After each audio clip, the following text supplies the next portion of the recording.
Mến chào các bạn. Hôm nay mình sẽ hướng dẫn các bạn móc một chiếc túi từ sợi macrame 2mm. Cái hoa văn cũng khá đơn giản các bạn, chỉ là 3 mũi kép đơn chụm đầu. Nhưng mà tổng thể đã tạo nên một cái họa tiết rất đẹp đó các bạn. Chiếc túi này sẽ có chiều ngang miệng túi là để mình đo xem bao nhiêu các bạn. Ở phần miệng túi là có chiều ngang là 45cm và chiều cao từ đáy túi đến phần miệng túi là 28cm đó các bạn. Và chiều rộng của đáy túi là 32cm.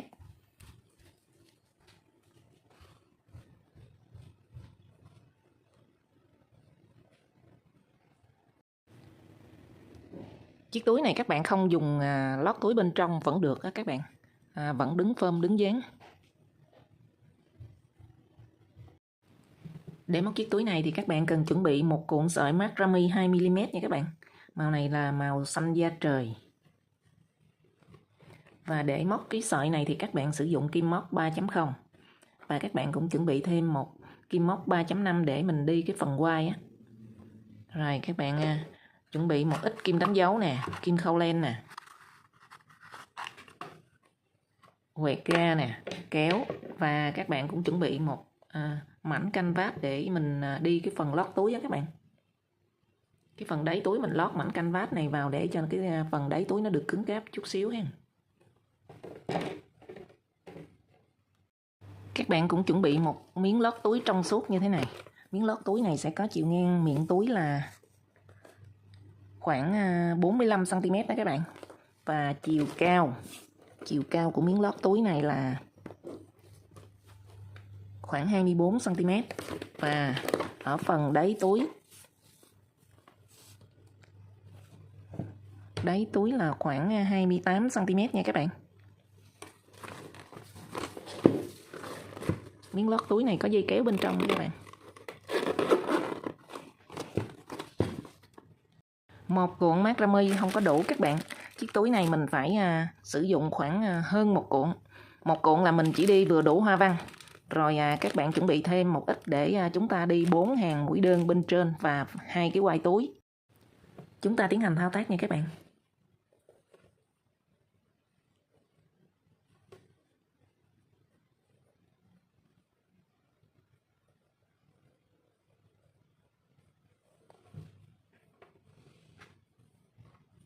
Rồi, trước tiên thì các bạn tạo vòng tròn ma thuật nè, sau đó các bạn gầy lên 32 bính.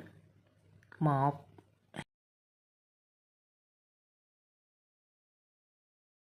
Đã được 32 bính rồi, các bạn sẽ lên 3 bính nữa. 1 2 3. Sau đó các bạn quấn chỉ, mình đi thêm 2 mũi kép đơn chung chân vào bính số 26 này các bạn. Mình đâm kim vào bính số 26 nè, kéo chỉ lên. Quấn chỉ kéo qua 2 sợi, sau đó quấn chỉ kéo qua 2 sợi nữa. Rồi các bạn lại đi thêm một mũi kép đơn nữa chung chân vào cái chân mũi thứ 26 á, cái bính số 26 đó các bạn. Rồi 3 mũi bính mình lên là mình tính một mũi kép đơn. Rồi các bạn đi thêm 2 mũi kép đơn là thành 3 mũi kép đơn. Sau đó các bạn dùng kim đánh dấu vào vị trí mũi thứ 3. Rồi bây giờ các bạn sẽ đi một hàng 30 mũi kép đơn.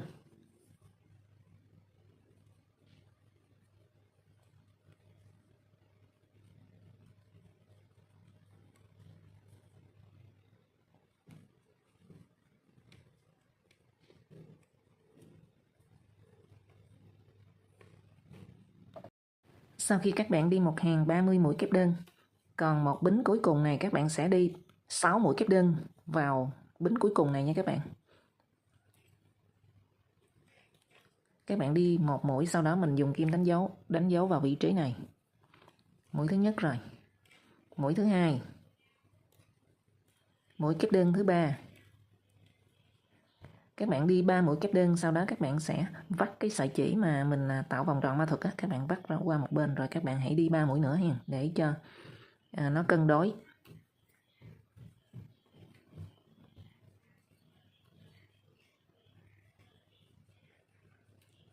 Mũi thứ 4,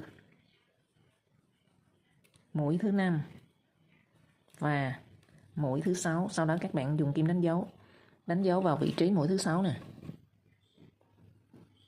Sau đó các bạn đi một hàng 30 mũi kép đơn.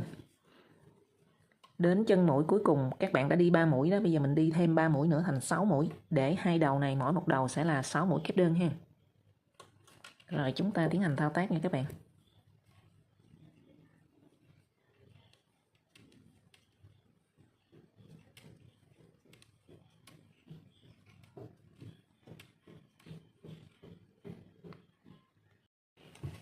Rồi sau khi các bạn đi thêm 3 mũi kép đơn chung chân vào cái vị trí chúng ta xuất phát thì các bạn cũng dùng kim đánh dấu để đánh dấu vào 3 mũi cuối ha. Sau đó mình kết vòng. Các bạn sẽ đếm đến bính thứ 3 nè, 1 nè, 2, 3 nè. Các bạn sẽ đâm kim qua như thế này. Mình đâm kim qua 2 sợi luôn, 1 sợi nè, 2 sợi.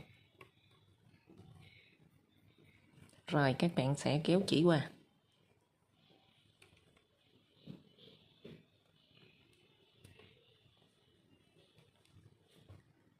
Các bạn trượt lên luôn. Rồi, bây giờ mình đi lên vòng thứ 2. Ở vòng thứ 2 thì các bạn đi những chân mũi này các bạn đi toàn bộ mũi V hết. Trước tiên thì các bạn lên 3 bính. Mình quấn chỉ. Các bạn cũng đâm kim vào cái chân mũi các bạn vừa trượt á.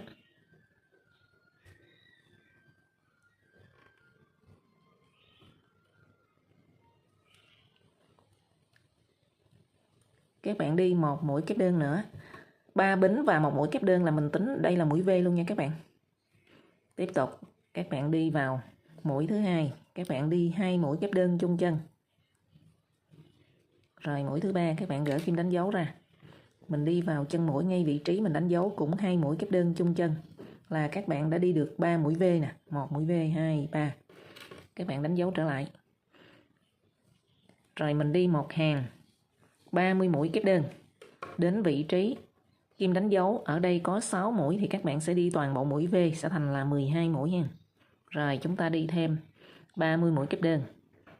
Đến cuối hàng này mình cũng đi 3 mũi kép đơn còn lại là thành mũi V hết là thành 6 mũi. Sau khi các bạn hoàn thành ở vòng 2 thì ở hai đầu sẽ có 12 mũi kép đơn.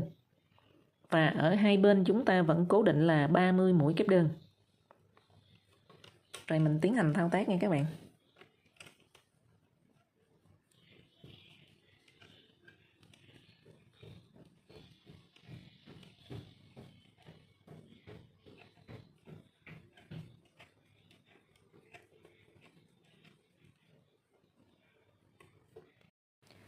Rồi đến cuối vòng 2 các bạn cũng kết vòng bằng một mũi trượt. Các bạn sẽ đếm từ ở dưới lên, các bạn lên 3 bính đó, 1, 2, 3 đến bính thứ 3. Các bạn sẽ đâm kim qua 2 sợi. Mình kéo chỉ trượt lên luôn là xem như mình đã kết thúc vòng 2. Lên vòng 3 các bạn lên 3 bính. Mình sẽ đi là 1x 1V. Lên 3 bính như vậy thì các bạn tính 1x nè. Mình đi mũi tiếp theo là mũi V là 2 mũi kép đơn chung chân. 1 mũi nè. 2 mũi. Tiếp tục lặp lại 1x nữa là mỗi mũi một chân. Rồi tiếp tục nữa là mũi V là các bạn sẽ đi 2 mũi kép đơn chung chân. Rồi chúng ta lại lặp lại 1x. Mũi V là ngay vị trí các bạn đánh dấu.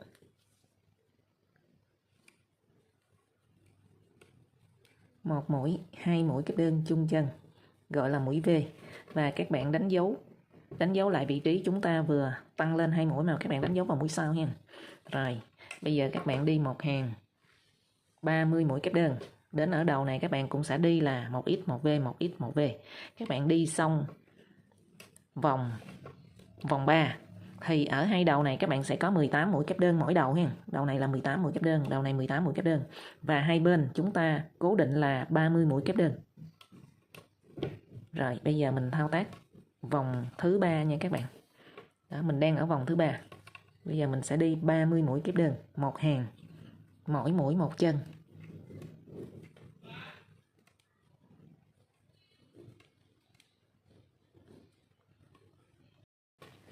Sau khi kết vòng ở vòng 3, các bạn sẽ lên vòng 4. Ở vòng 4 này thì các bạn sẽ đi 2x 1V. Trước tiên các bạn lên 3 bính nè. Là mình tính 1x ha. Rồi các bạn đi thêm 1x nữa, có nghĩa là mình đi 1 mũi kép đơn tiếp theo. Rồi các bạn sẽ đi 2 mũi kép đơn chung chân. 1 mũi nè. 2 mũi, rồi 1x, 2x, 1v. Rồi tiếp tục các bạn lặp lại 2x, 1v nữa.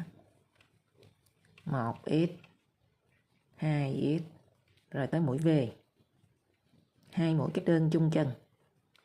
Tiếp tục 2x, 1v nữa.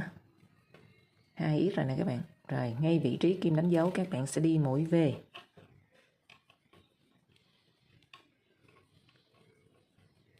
Sau đó các bạn đánh dấu trở lại và chúng ta tiếp tục. Các bạn sẽ đi 30 mũi đơn. Rồi ở đầu này các bạn bắt đầu tăng ở vị trí kim đánh dấu nè. 2x, 1v, 1x, 2x, v, 1x, 2x, v. Rồi khi các bạn tăng xong thì ở hai đầu này nè. Ở hai đầu các bạn sẽ có 24 mũi kép đơn. Còn ở hai bên chúng ta đi một hàng 30 mũi kép đơn ha. Rồi bây giờ mình thao tác đến cuối hàng gặp nhau nha các bạn. Rồi sau khi cuối hàng thứ tư thì các bạn sẽ kết vòng bằng một mũi trượt và chúng ta sẽ giấu sợi chỉ như thế này các bạn. Ở vị trí các bạn trượt qua là mũi bính thứ ba nè. Thì các bạn đâm kim vào cái chân mũi tiếp theo. Các bạn kéo chỉ qua nha. Rồi sau đó xoay lại nè. Các bạn lòn từ phía dưới đâm kim vào chân mũi cuối cùng mà các bạn đâm kim vào một sợi thôi. Sau đó các bạn kéo chỉ. Rồi. Và các bạn sẽ nhìn thấy là các mũi đều giống nhau. Mình không có nhận ra ở vị trí nào là mình kết vòng. Nó rất là đẹp nha các bạn. Rồi, bây giờ mình sẽ thao tác thêm một mảnh giống như vậy nữa các bạn. Mà mảnh sau các bạn không có cắt chỉ ha. Chúng ta duy trì sợi chỉ để mình đi tiếp. Bây giờ mình đi thêm một mảnh giống y như vậy nữa. Rồi sau khi các bạn thao tác xong hai mảnh thì mình sẽ cắt canvas nha. Các bạn sẽ ướm cái canvas vào phần đáy túi như thế này.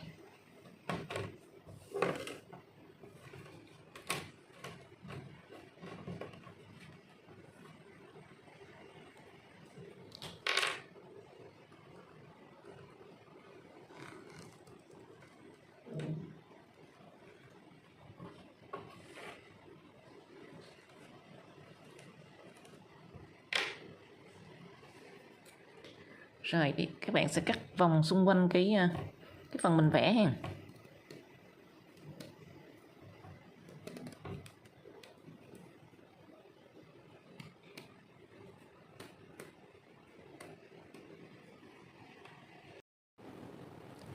Rồi sau khi các bạn cắt canvas xong thì mình sẽ dùng kim đánh dấu mình định vị vào giữa hai mảnh của đáy túi ha. Bây giờ cái mảnh sau cùng các bạn duy trì cái sợi chỉ này, chúng ta không cắt. Và bây giờ mình sẽ đi. Các bạn lên một bính nè. Sau đó mình đâm kim vào cái chân mũi. Ngay cái vị trí mà các bạn vừa trượt qua đó.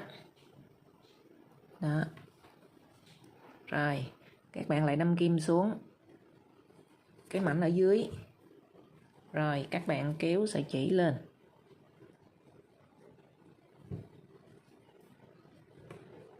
Rồi chúng ta đi thôi. Ở mảnh trên và dưới mình ráp lại và kéo lên. Đó. Các bạn đi toàn bộ mũi đơn xung quanh chân đế nha. Thì sau khi các bạn đi xong xung quanh chân đế thì chúng ta sẽ có tổng cộng là 108 mũi.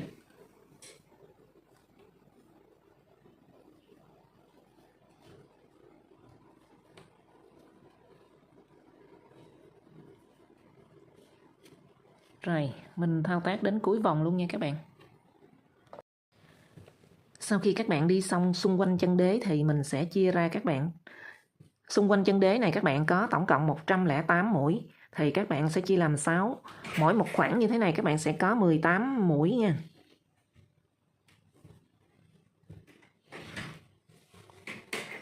Các bạn đếm như thế này sau khi kết vòng rồi. Đây, vị trí kết vòng nè. Các bạn sẽ đánh dấu vào cái vị trí cuối cùng nè.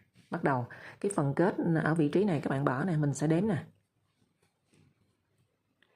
1, 2, 3, 4, 5, 6, 7, 8, 9, 10, 11, 12, 13, 14, 15, 16, 17. Ngay vị trí 18 các bạn đánh dấu vào.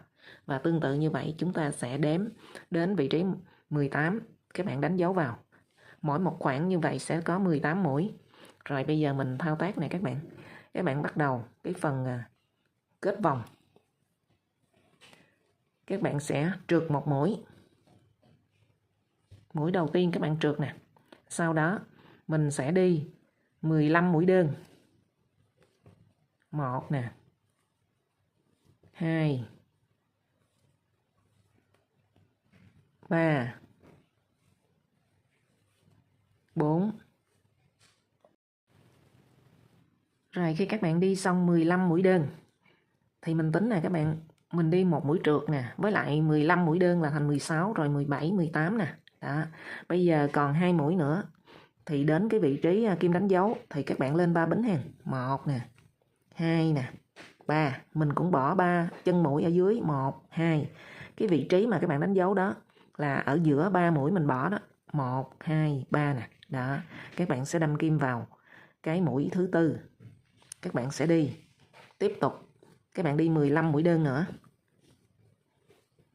1 rồi, 2 nè, 3 nè.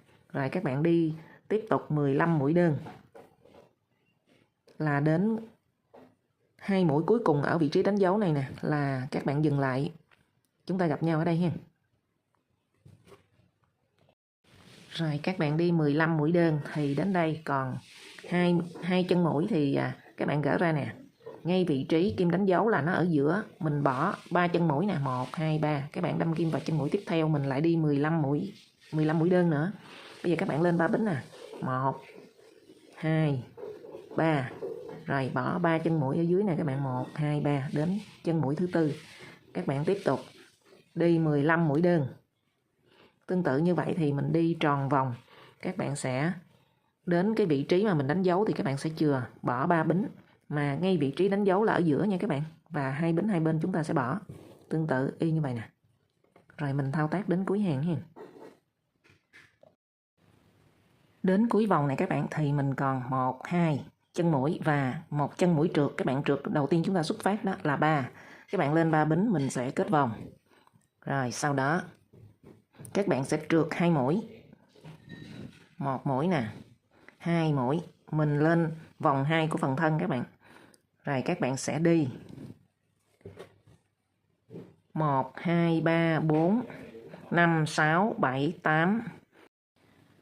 Sau khi các bạn đi 9 mũi đơn thì chúng ta sẽ đi hoa văn.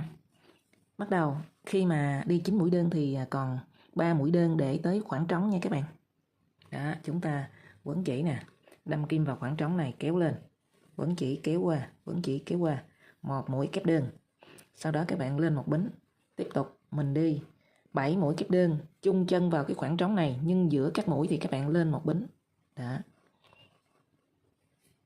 Mũi thứ 3, rồi các bạn lên 1 bính, mình đi mũi thứ tư. Rồi các bạn lại lên 1 bính, mình đi mũi thứ 5. Lên 1 bính, các bạn đi mũi thứ 6. Rồi lên 1 bính, các bạn đi mũi thứ 7. 7 mũi kép đơn chung chân vào cái khoảng trống mà các bạn đi vòng 1 chúng ta chừa ra 3 bính đó.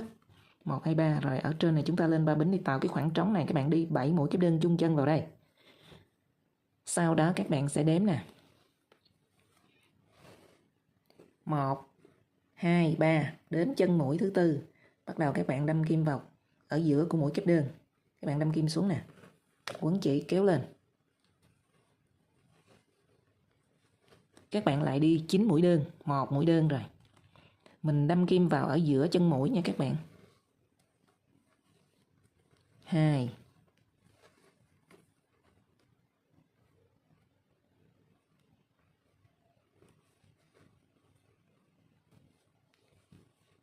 3.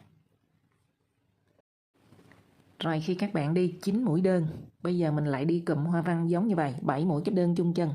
Khi các bạn đi 9 mũi đơn thì các bạn nhớ mình còn 3 mũi đơn ha, 1 2 3 nè. Rồi bây giờ các bạn sẽ đi vào cái khoảng trống này, 7 mũi kép đơn chung chân. 1 mũi kép đơn, sau đó các bạn lên 1 bính. Tiếp tục đi mũi kép đơn thứ 2. Lên 1 bính. Mũi kép đơn thứ 3. Lên 1 bính, mũi kép đơn thứ tư. Rồi các bạn lại lên 1 bính, mũi kép đơn thứ 5.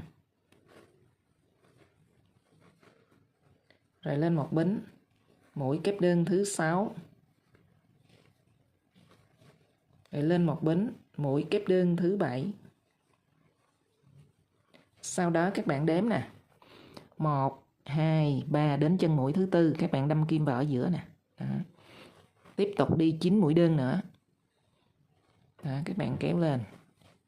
Mũi đơn thứ nhất, mũi đơn thứ hai. Rồi các bạn lặp lại ha, mình đi 9 mũi đơn thì còn 3 mũi.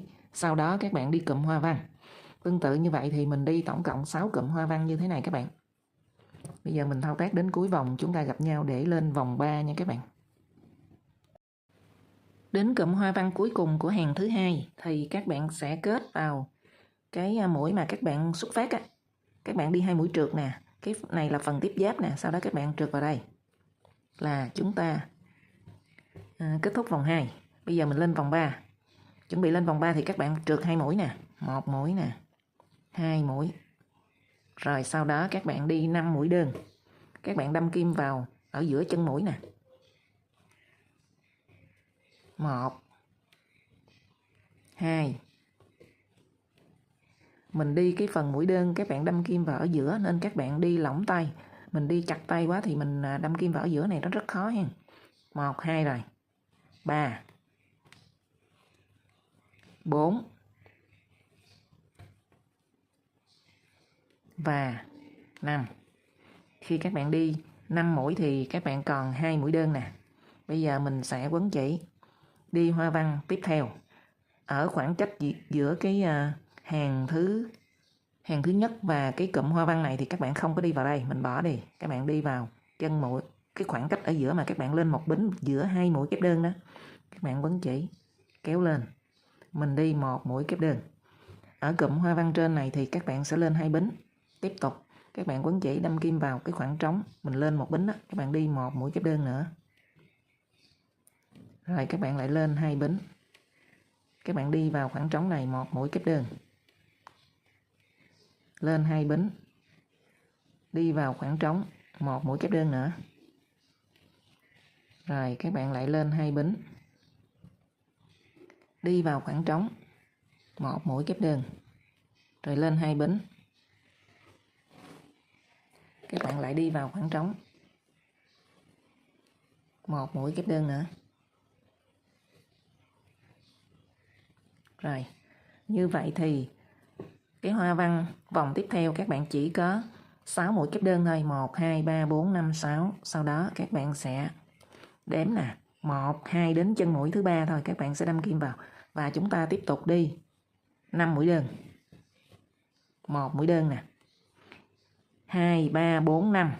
Đến đây bắt đầu các bạn lại đi cụm hoa văn mới. Chúng ta đi cụm hoa văn giống hệt như chúng ta vừa đi nè.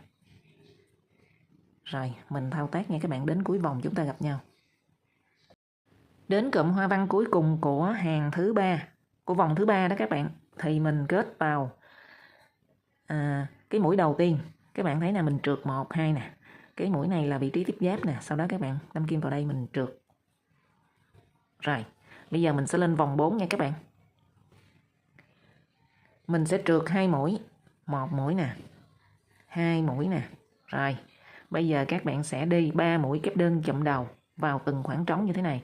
Khoảng trống tiếp giáp với lại hàng dưới các bạn cũng đi luôn. 1, 2, 3, 4, 5, 6 và 7. Mình đi 7 cụm hoa văn là 3 mũi kép đơn chụm đầu.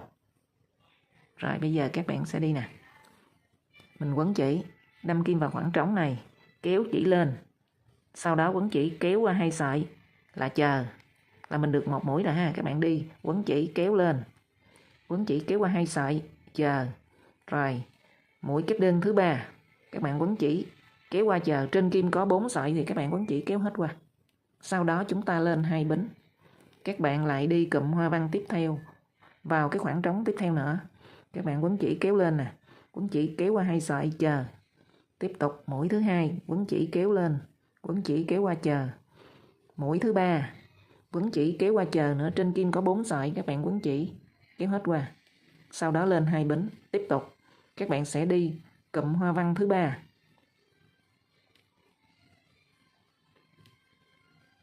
Lên 2 bính. Cụm hoa văn thứ 4.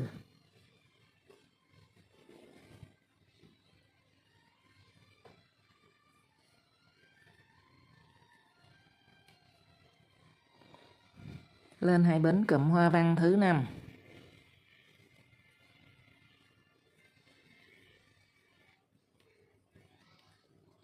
Cụm hoa văn thứ 6.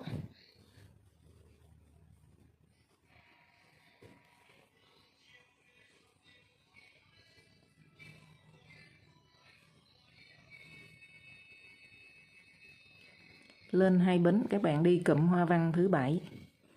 Cụm cuối cùng nó nằm sát với lại hàng thứ 3 đó các bạn.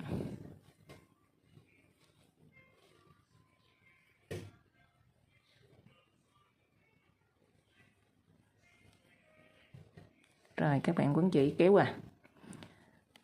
Mình lên một bính. Sau đó các bạn đâm kim vào. Hàng dưới các bạn nhớ là mình đi 5 mũi đơn này, các bạn đâm kim vào cái mũi đơn ở giữa. 1, 2 đến mũi đơn thứ 3, còn lại 2 mũi đơn cuối cùng này các bạn đâm kim vào đây. Các bạn kéo lên. Mình đi 1 mũi đơn. Rồi. Sau đó các bạn lại tiếp tục đi cụm hoa văn mới. Các bạn sẽ quấn chỉ nè. Đâm kim vào cái khoảng trống nè. Kéo lên. Ý các bạn. Kéo lên, quấn chỉ kéo qua chờ. 3 mũi kép đơn chụm đầu. Rồi lên hai bính. Tương tự như vậy thì các bạn sẽ đi 7 cụm hoa văn tiếp theo. Và đến cụm hoa văn cuối cùng thì các bạn đâm kim vào mũi ở giữa nè. Và chúng ta tiếp tục đi cụm hoa văn mới. Tương tự như vậy thì mình đi tròn vòng luôn nha các bạn. Đi đến cuối vòng 4 chúng ta gặp nhau. Khi các bạn đi cụm hoa văn cuối cùng của hàng thứ 4 thì mình sẽ đâm kim vào cái mũi ở giữa của 5 mũi đơn hàng dưới nè các bạn. 1, 2, 3 đến mũi thứ 3 các bạn đâm kim xuống. Mình kéo lên và các bạn đi 1 mũi đơn nè. Rồi, bây giờ các bạn sẽ lên 3 bính. 1, 2, 3. Mình sẽ đi hàng thứ 5. Ở hàng thứ 5 này thì các bạn cũng đi 3 mũi kép đơn chụm đầu. Và các bạn đi 8 cụm như vậy. Các bạn đi vào đây nè. 1 nè. Khoảng trống này các bạn cũng đi luôn nè. 1 cụm nè. 2, 3, 4, 5, 6, 7 và 8. Rồi bây giờ mình đi nè các bạn. Các bạn lên 3 bính là xem như 1 mũi rồi ha. Bây giờ các bạn đi mũi thứ 2. Mũi thứ 3. Các bạn kéo chỉ qua. Sau đó lên 2 bính. Tiếp tục các bạn đi cụm tiếp theo. 3 mũi kép đơn chụm đầu. 1 rồi. 2 nè. 3. Quấn chỉ kéo qua. Sau đó các bạn lên 2 bính. Rồi các bạn đi đến cụm cuối cùng đi, chúng ta gặp nhau nha các bạn. Các bạn đi đến đây đi. Sau khi đi 1 mũi đơn kết vòng rồi thì bây giờ các bạn sẽ đi toàn bộ hàng thứ 5 là mũi đơn. Bây giờ các bạn lên 1 bính ha. Mình đi vào cái nơi tiếp giáp của mũi đơn nè. Ở vị trí này nè các bạn. Các bạn đi 1 mũi đơn. Rồi, ở khoảng trống thì các bạn sẽ đi 2 mũi đơn. Rồi, cái bính tiếp theo nè, các bạn đi 1 mũi đơn. Cái phần mà chụm đầu này các bạn bỏ, chúng ta không có đi. Các bạn đi vào khoảng trống. 2 mũi đơn. Rồi. Cái mũi tiếp giáp này nè các bạn, mình đi 1 mũi đơn, có nghĩa là trên đầu của cụm hoa văn đó mình đi 1 mũi đơn. Rồi khoảng trống là đi 2 mũi đơn. Rồi trên đầu của cụm hoa văn này mình đi 1 mũi đơn. Rồi khoảng trống các bạn đi 2 mũi đơn. Tương tự như vậy thì chúng ta đi đến cuối vòng nha các bạn. Mình đang ở hàng thứ 5 nha các bạn. Mình sẽ hướng dẫn các bạn là đi cái phần tiếp giáp của 2 cụm hoa lớn như thế này. Thì các bạn thấy mình đi một khoảng trống này, các bạn đi 1 mũi đơn thôi. Sau đó các bạn đi 1 mũi đơn nữa, đâm kim vào cái mũi đơn ở phía dưới này. Các bạn đâm kim vào khoảng giữa nè. Rồi khoảng trống tiếp theo các bạn cũng đi 1 mũi đơn. Rồi sau đó chúng ta đi 2 mũi đơn vào khoảng trống tiếp theo. Rồi 1 mũi ở trên cụm hoa văn. Tiếp tục 2 mũi đơn vào khoảng trống. 1 mũi trên đầu của cụm hoa văn. Rồi tương tự như vậy thì chúng ta đi đến cuối vòng nha các bạn.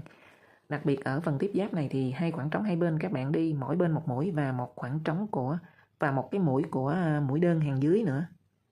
Rồi mình thao tác nha các bạn.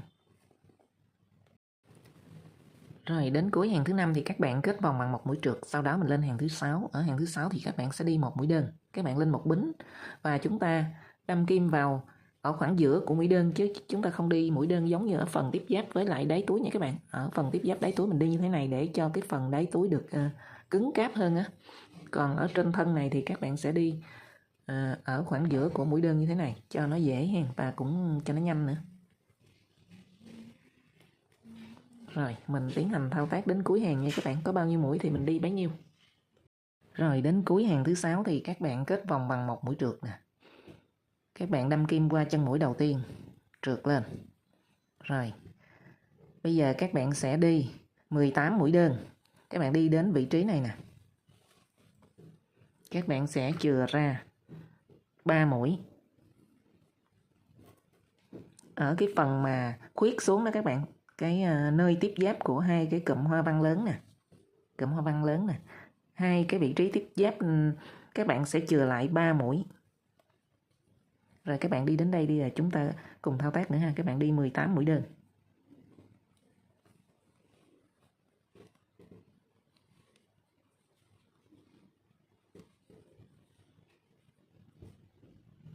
Khi các bạn đi 18 mũi đơn rồi đến cái kim đánh dấu các bạn gỡ ra nè.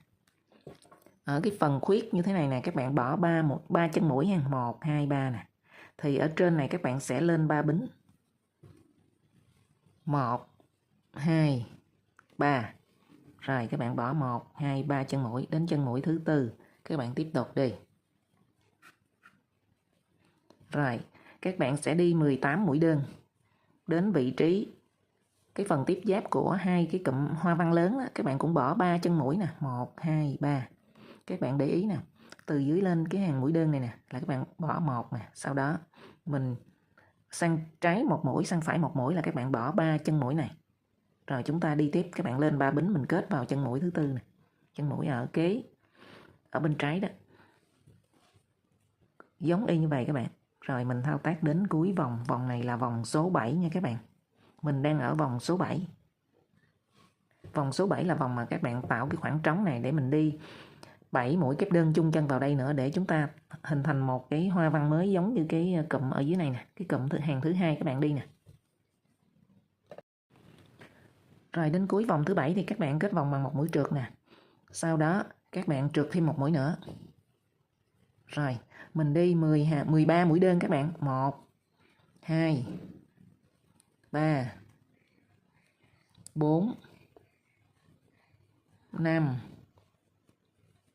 6 7 8 9 10 11 12 và 13. Sau khi được 13 mũi đơn thì các bạn còn 1 2 3 chân mũi. Đó, các bạn bắt đầu đi hoa văn 7 mũi kép đơn chung chân vào cái khoảng trống này, và khoảng cách giữa mỗi mũi kép đơn là các bạn lên một bính giống như cụm hoa văn ở hàng thứ hai như thế này nè các bạn. Rồi mình đi nè. Mũi kép đơn thứ nhất lên một bính, mũi kép đơn thứ hai lên một bính, mũi kép đơn thứ ba lên một bính, mũi kép đơn thứ tư lên một bính, mũi kép đơn thứ 5 lên một bính, mũi kép đơn thứ 6 lên một bính và mũi kép đơn thứ 7. Rồi các bạn sẽ đếm nè, 1 2 3 đến vị trí số 3. Các bạn đâm kim xuống, kéo lên, đi một mũi đơn và các bạn lại đi 13 mũi đơn nữa. 1 rồi nè, 2 3 4 5 6 7 8 9 10 11 12 13. Các bạn đi đến mũi thứ 13. Sau đó mình quay lại đi cụm hoa văn giống y như cụm hoa văn các bạn vừa đi 7 mũi kép đơn chung chân. Rồi bây giờ mình thao tác nha các bạn. Đến cuối hàng thứ 8 thì các bạn kết vòng bằng một mũi trượt nè. Các bạn đếm từ trong ra nè. 1 2 3. Rồi các bạn sẽ trượt Sau đó các bạn trượt lên một mũi nữa. Rồi, mình sẽ đi 9 mũi đơn. 1 2 3 4 5 6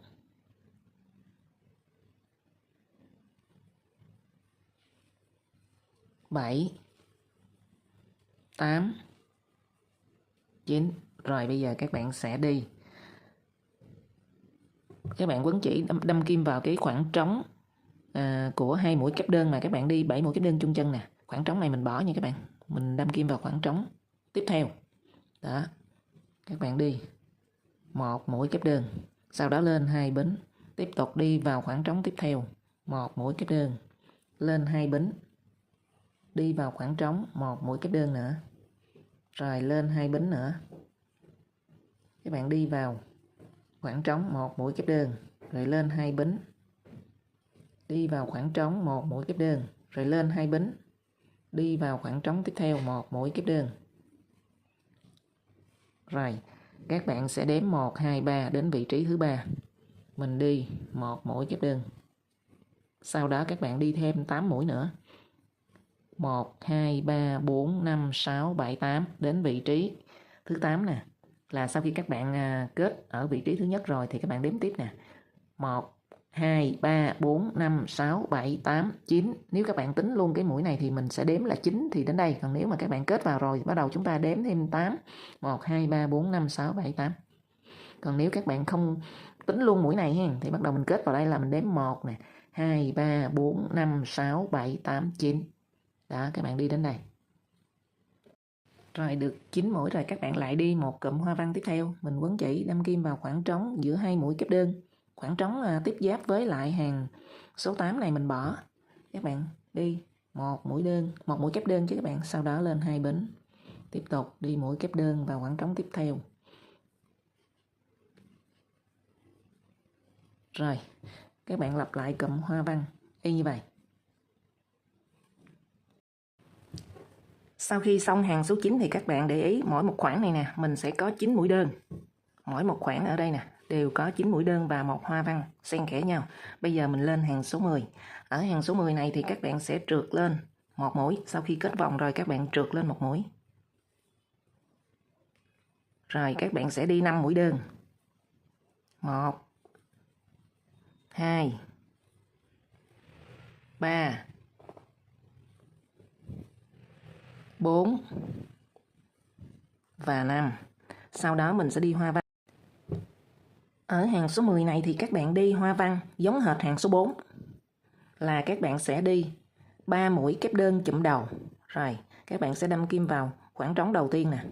Các bạn kéo chỉ lên, sau đó quấn chỉ kéo qua 2 sợi.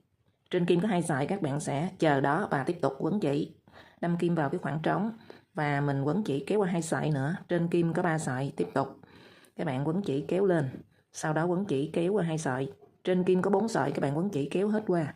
Và các bạn sẽ lên 2 bính ha. Sau khi kéo chỉ qua rồi thì các bạn lên 1 bính nè, 2 bính nè. Đó. Tiếp tục các bạn đi vào khoảng trống tiếp theo, mình đi y như vậy, một cụm 3 mũi kép đơn chụm đầu. Sau khi đi 3 mũi kép đơn chụm đầu thì các bạn lên 2 bính và tương tự như vậy thì mình sẽ đi 1 cụm, 2 cụm, 3, 4, 5, 6 và 7 cụm hoa văn. Các bạn sẽ đi 7 cụm hoa văn đi, chúng ta sẽ gặp nhau ha. Khi các bạn đi 7 cụm hoa văn thì các bạn sẽ đếm nè, 1, 2 đến chân mũi thứ 3. Các bạn đâm kim xuống, mình kéo chỉ lên và tiếp tục đi 5 mũi đơn, 1 mũi đơn nè, 2 mũi đơn nè, 3 mũi đơn, 4 mũi đơn và 5 mũi đơn. Khi các bạn đi 5 mũi đơn thì còn lại 3 chân mũi nè các bạn, 1, 2, 3 nè. Lúc này mình sẽ đi cụm hoa văn, mình lặp lại cụm hoa văn ban đầu. Đi 3 mũi kép đơn chụm đầu.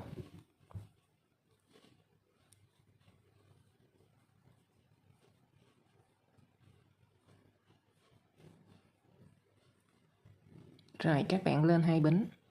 Mình tiếp tục đi thêm mỗi một khoảng trống như vậy là một cụm hoa văn thì các bạn sẽ đi 1, 2, 3, 4, 5, 6, 7 cụm hoa văn ha. Rồi sau đó mình sẽ đếm 1, 2, 3 chân mũi kết vào. Và tương tự như vậy chúng ta đi đến cuối vòng nha các bạn.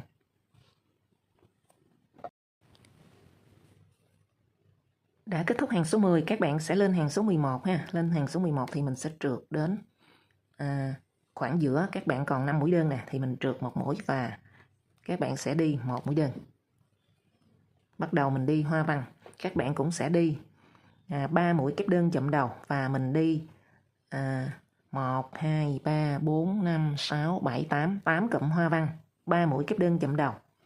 Giữa mỗi cụm mình cũng lên 2 bính. Bây giờ mình thao tác này các bạn. Mình quấn chỉ đâm kim vào cái khoảng trống nè, khoảng trống đầu tiên, quấn chỉ kéo lên. Chờ đó, tiếp tục. Các bạn đi 3 mũi chờ. Rồi trên kim có 4 sợi, các bạn quấn chỉ kéo hết qua. Lên 2 bính. Và tiếp tục mình đi vào khoảng trống tiếp theo cũng là 3 mũi kép đơn chụm đầu. 1 rồi, 2 nè, 3. Rồi quấn chỉ kéo hết qua, lên 2 bính.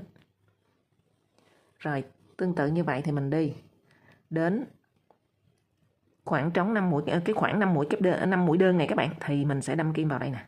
Các bạn đi 8 cụm hoa văn đi, chúng ta gặp nhau ha. Rồi sau khi các bạn hoàn thành hàng số 10 thì mình lên hàng số 11. Ở hàng số 11 này các bạn sẽ đi mũi đơn. Hàng số 11 và hàng số 12 các bạn sẽ đi mũi đơn. Thì chúng ta đi như thế này.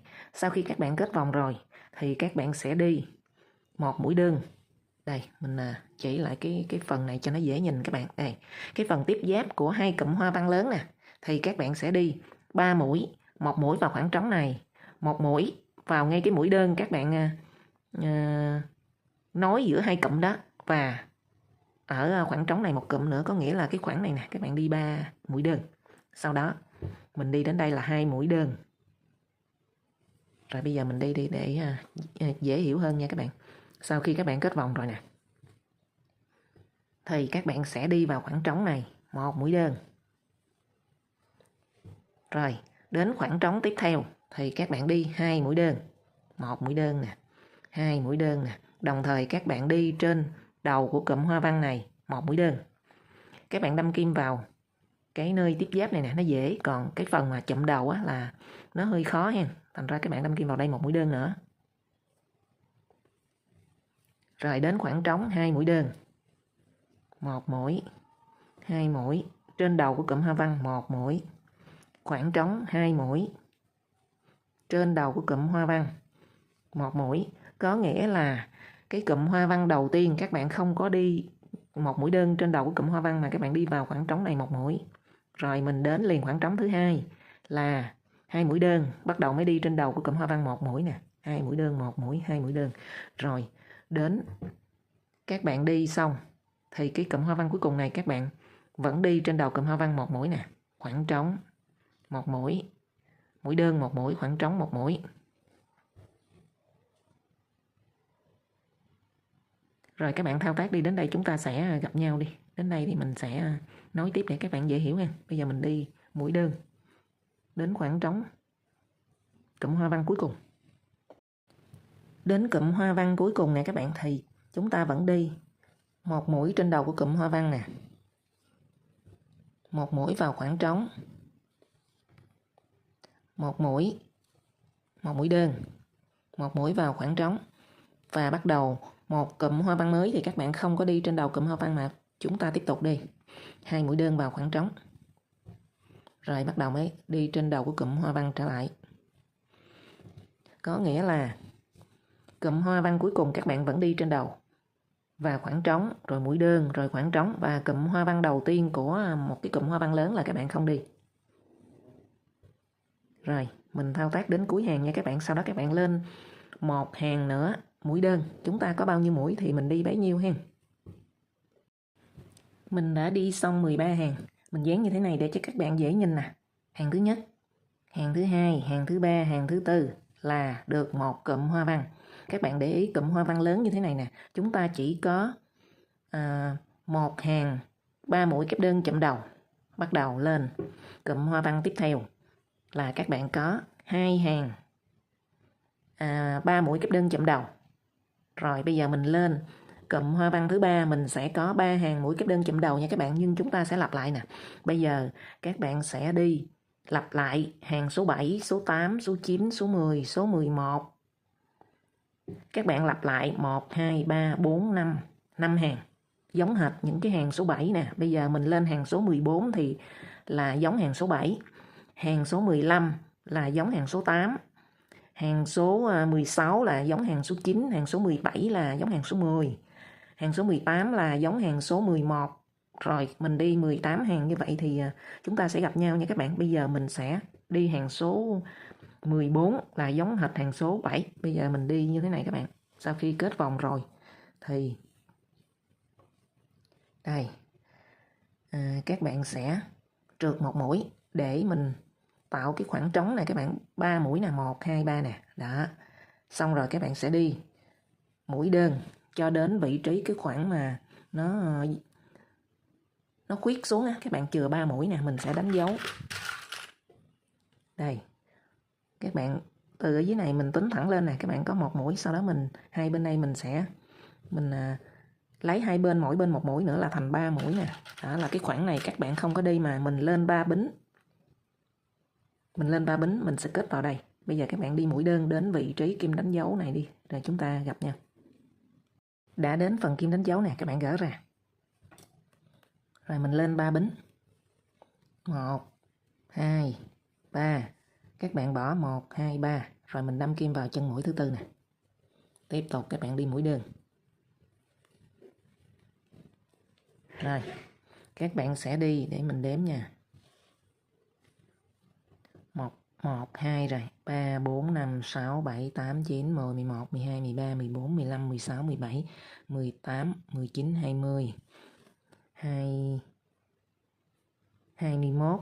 Các bạn đi 21 mũi đơn. Sau đó mình lên 3 bính, các bạn bỏ 3 chân mũi nè, 1, 2, 3, kết vào chân mũi thứ tư. Rồi, chúng ta thao tác đến cuối vòng nha các bạn. Rồi, sau khi các bạn đi hàng số 14 giống hàng số 7. Nói giống nhưng mà cơ bản là những cái mũi nó sẽ nhiều hơn nha các bạn. Rồi bây giờ các bạn lên hàng số 15 thì các bạn đi y như hàng số 8. Mà các bạn sẽ đi, sau khi đi cụm hoa văn xong thì các bạn sẽ đi, ở phần này các bạn đi 13 mũi, nhưng lên đây hàng số 15 các bạn sẽ đi 17 mũi. Rồi bây giờ mình thao tác này các bạn.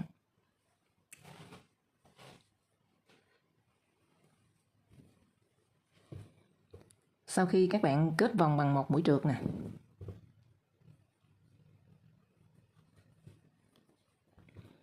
các bạn lên 3 bính nè. Rồi 1, 2, 3, đâm kim vào cái mũi đầu tiên của hàng số 14 đó. Rồi các bạn trượt một mũi. Bắt đầu mình đi 17 mũi đơn. Mình đang lên hàng số 15 đó các bạn.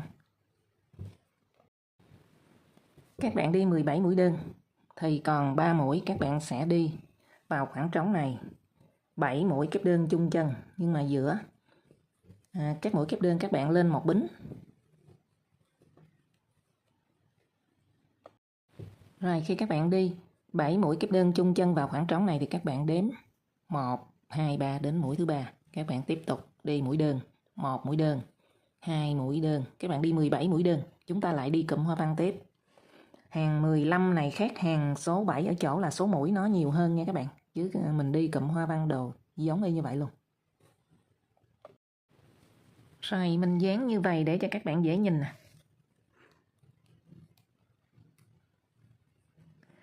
Các bạn đi hàng số 15 xong, mình lên hàng số 16. Hàng số 16 là các bạn đi y như hàng số 9. Rồi, hàng số 17 các bạn đi y như hàng số 10. Hàng số 11 và hàng số 18 giống hệt nhau. Rồi, hàng số 19 là các bạn sẽ đi tổng cộng là 9 cụm hoa văn. Ở đây hàng số 11 các bạn đi lên mũi đơn liền. Còn ở đây trên hoa văn mới thì các bạn sẽ đi thêm một hàng cụm hoa văn như thế này nữa. 9 cụm hoa văn nữa. Sau đó các bạn mới đi những hàng mũi đơn. Rồi bây giờ các bạn lên hàng số 22 thì các bạn đi y như hàng số 14. Các bạn đi để tạo một cái khoảng trống để mình đi 7 mũi kép đơn chung chân đó các bạn. Ở khoảng mà nó bị khuyết xuống nè thì mình sẽ chừa ra 3 mũi. Để các bạn sẽ lặp lại cụm hoa văn từ hàng số 14 cho đến hàng số 21 là các bạn lặp lại y như vậy. Từ hàng số 22 cho đến hàng số 29 là các bạn lặp lại cụm này nè, từ số 14 đến 21. Và chúng ta lặp lại từ 22 đến 29 nè. Đó. Có nghĩa là hàng số 14 thì các bạn đi hàng số 22 giống hàng số 14, 23 giống hàng số 15, 24 giống hàng số 16, 25 giống hàng số 17, 26 giống hàng số 18, 27 giống hàng số 19. Có nghĩa là nguyên cái cụm này nè, các bạn đi giống hệt. Chúng ta lên hàng số 22, 23, 24, 25, 26, 27, 28, 29. Rồi, sau đó các bạn lên thêm 3 hàng mũi đơn nữa là chúng ta hoàn thành cái phần thân túi nha.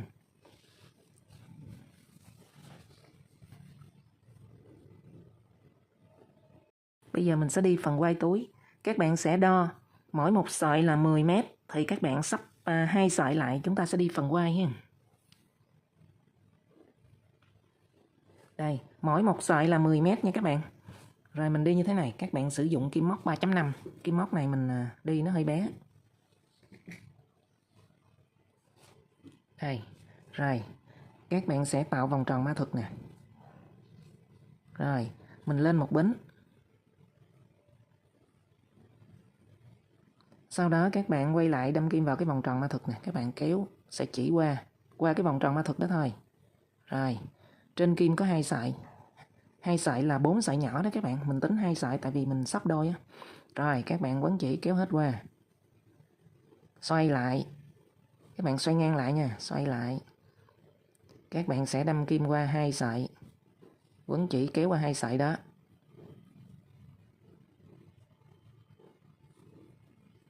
Rồi, trên kim có 2 sợi nè. Các bạn quấn chỉ kéo hết qua. Xoay ngang lại. Các bạn đâm kim qua 2 sợi nữa. Quấn chỉ kéo qua 2 sợi đó.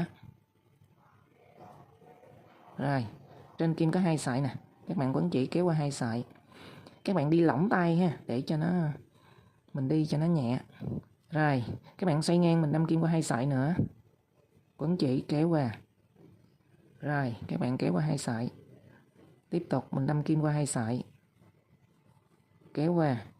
Rồi các bạn làm như vậy, chúng ta đi hết cái đoạn chúng ta đo 10 m thì các bạn sẽ có một cái quay.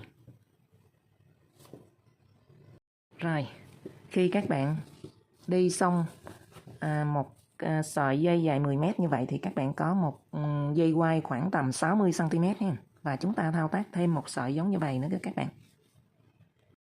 Rồi các bạn sẽ kết quay vào phần thân túi nha. Các bạn kết ở vị trí khuyết xuống nè. Cái hoa văn ở giữa. Rồi các bạn kết vào cái phần khuyết. Đây.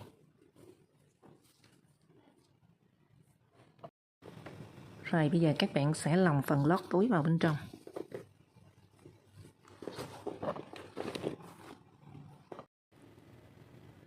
Xong rồi các bạn ơi.